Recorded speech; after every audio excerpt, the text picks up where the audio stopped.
They say you need a plan. They say you need a title. They say you need a life that's mapped out with a 401k and a retirement plan. Sure, these things are great. They're important. Having a plan is important. But when you choose to live a spirit-led life, genuinely aligned,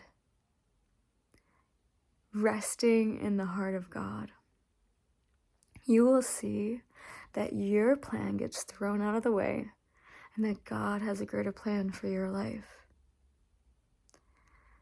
What does it mean to look and live a spirit-led life? It's not a straight linear path.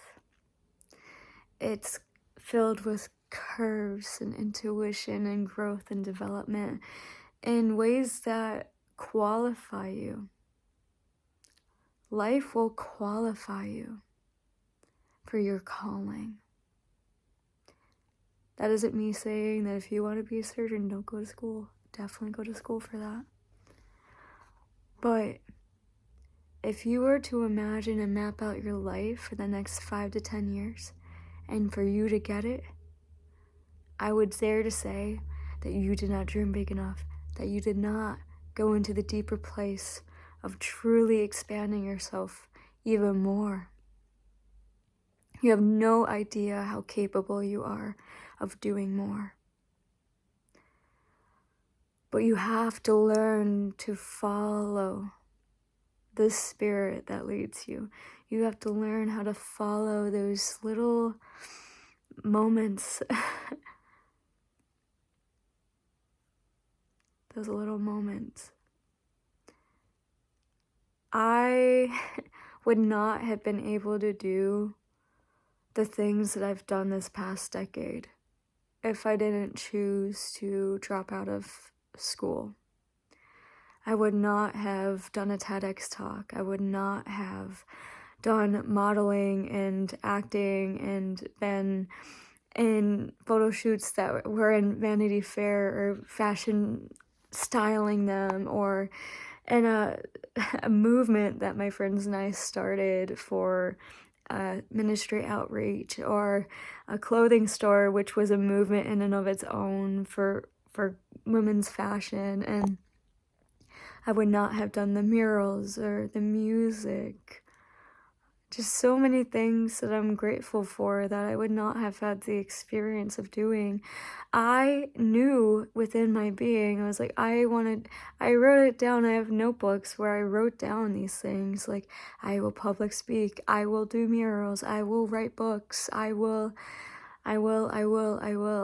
And you know what? Like, it's been such a non-traditional path, but I'm proud of myself. If I could have just went to school and like immediately was like, I'm just gonna pursue money, I'm just gonna pursue that. But like, I've been able to travel with not a lot. I've been able to live on my own for not a lot. Like, God has blessed me and taken care of me even when I didn't have much at all. And the thing is, like, now I feel much more equipped as a woman to build the things that my heart wants. I got to have fun this past decade. I got to allow my creativity to flourish and not be as responsible. And now I'm moving into a season where I know that I must embody responsibility. Responsibility scared me for a long time because the fear of letting people down. Like, I remember as a child, performance was so important to me. Like, I wanted to make my dad proud. I wanted to be recognized for my abilities. Not to say that, like, I just had a lot of anxiety around performing. Like, I needed, like, if things were not perfect, I would not be well. And so I had to like undo that in me slowly with time. And now it's back to a place where it's like, okay, I am ready. I am capable of showing up in a way that carries the weight of true responsibility. With great power comes great responsibility.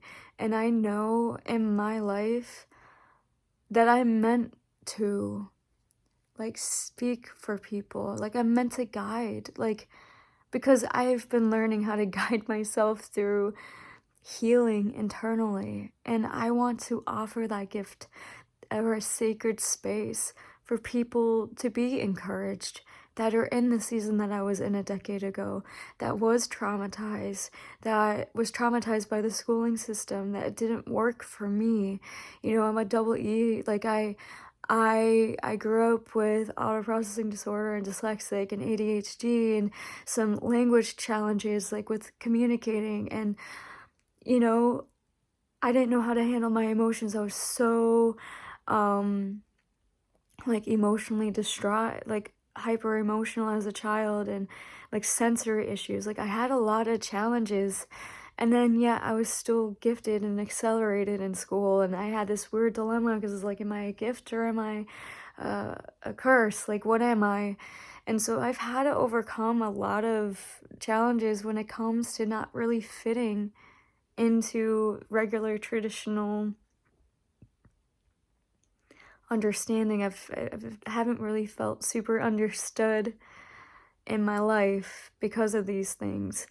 But I've always felt like on the outside, always felt like I had just a different role of observing people around me. Like when I was 17, I knew that college was a scam. It's like, so I'm gonna go to school to get a job that I'm gonna have to pay off the money I did to get that job.